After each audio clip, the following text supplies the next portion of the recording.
Okay, I'm here. I've eaten. I'm ready, I think, to talk about stuff and play some stuff.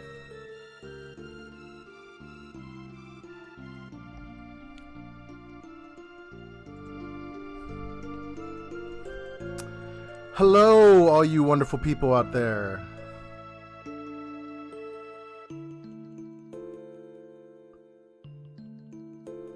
Happy Friday. We're doing another little mini tribute. Kind of.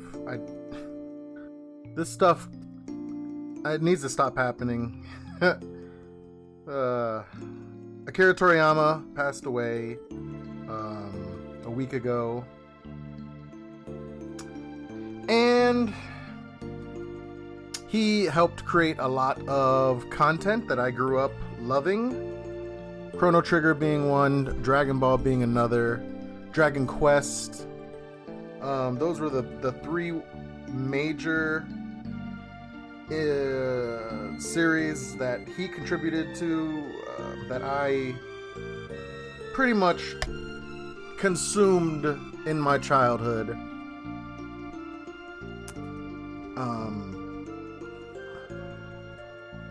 It's just unfortunate we're doing this again. I feel like it's been, just last stream when we did the Murayama tribute, and here we are again doing another one. Toriyama was the art director for Chrono Trigger and Dragon Quest. Obviously, he created the manga Dragon Ball and Dragon Ball Z and everything else Dragon Ball related. I think there's the new Dragon Ball series coming out soon.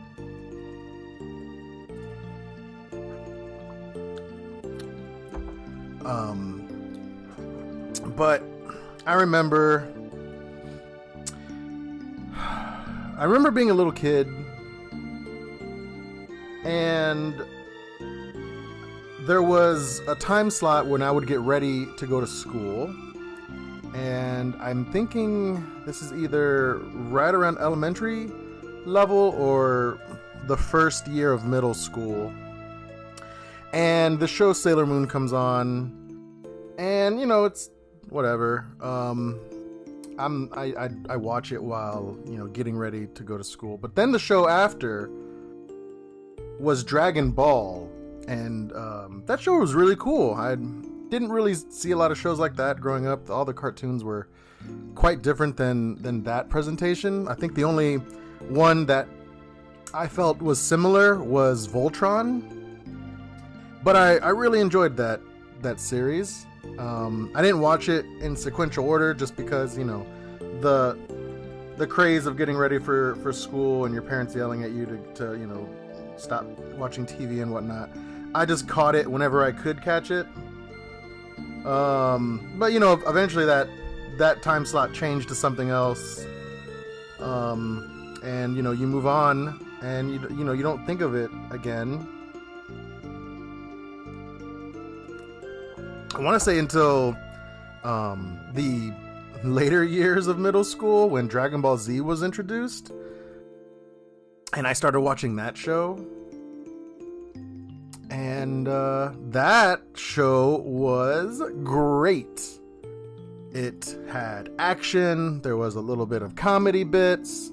The animation was top quality. I just loved everything about it. It was fantastic. And, I became a really big fan of Dragon Ball Z going into high school. I was obsessed, you could say.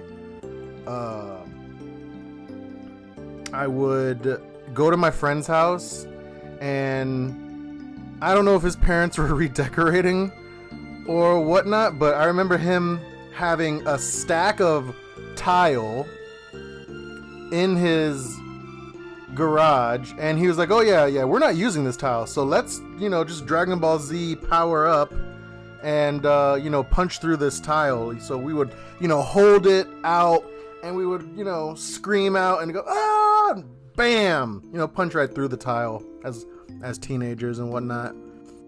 and we'd have like bloody knuckles, and we were just laughing and having a good time. And then I remember that same friend would I don't know how he got these, but he had VHS tapes of the later sagas of Dragon Ball Z that hadn't aired yet in the US.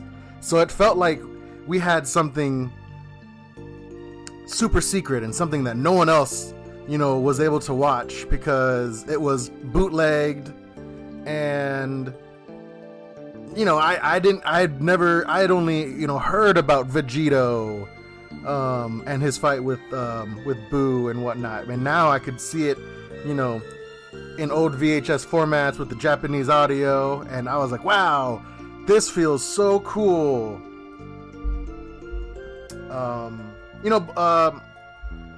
But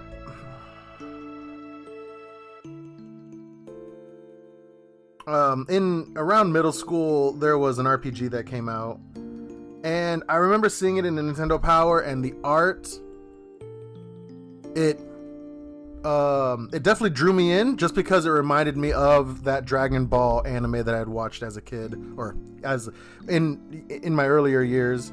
And man, there was just something like magnetic about it.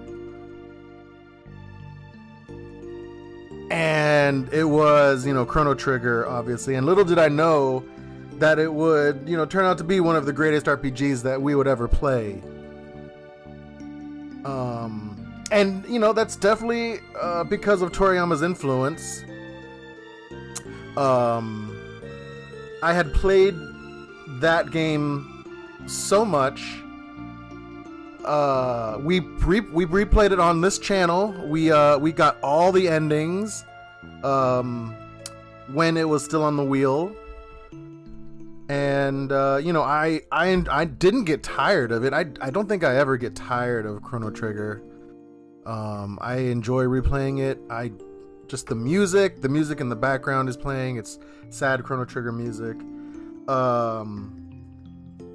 But you could tell that Toriyama's influence really helped make that game as important and impactful as it was.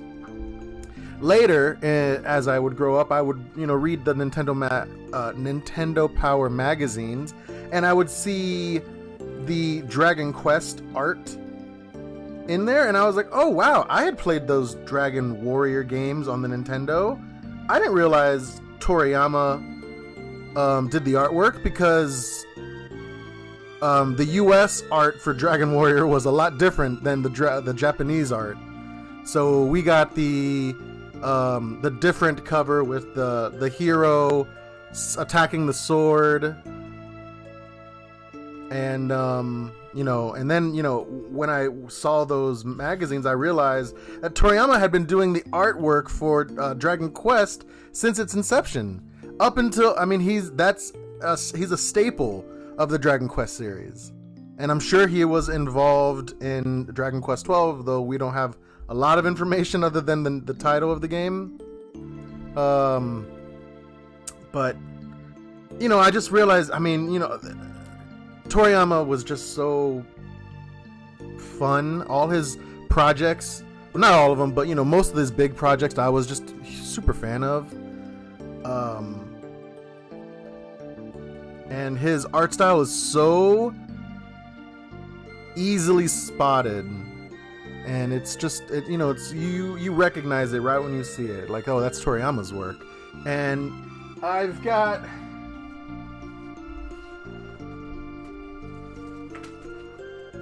look at this. This is probably hard to see, but look, I've got like Dragon Ball art. I got like a whole art book of me doing Dragon Quest doodles from like my high school years. Just a big fan. I loved drawing Dragon Ball characters. I loved doing all of that stuff. We're playing through a Dragon Ball game on the wheel right now. We're playing through a Dragon Quest game on the wheel. We've been playing Toriyama's games on the retro wheel since its inception. We had Chrono Trigger, Dragon Quest 3, We beat Dragon Quest. And we're still playing through Dragon Quest V. We beat Dragon Quest VI, and we still have Dragon Quest II to play. So, though he's passed on, Toriyama still lives on through all of the media that he's created. He's going to be missed. I don't know if I've done a really good job. This was kind of hard to do, just because you kind of get tired of doing these tributes. I did one for Miura when he passed. Recently, we did one for Murayama, and now we're doing Toriyama. And these are just icons in the business, and it's just sad to see them go. He's going to be missed, Akira Toriyama. But he is a legend, and though he's passed on, his legacy will live on forever. So, I just want to say thank you for helping me, be the person that I am today. Yeah. I don't know. We'll end it right there, guys. It's getting emotional.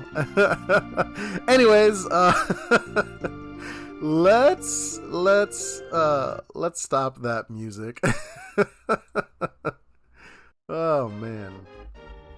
Let's start the stream. How about that? Oh, mercy. Good evening, everybody. Let's play some SNES RPGs. We're going to be starting with we're going to be starting with Last Bible, but let's get on to the let's go to the beginning of the show. Sorry for ignoring everyone's comments. I apologize. I kind of was just trying to hold it together while I was doing my little tribute to Toriyama. Yes, 2024, Toriyama and Murayama. Very sad to see both of them go.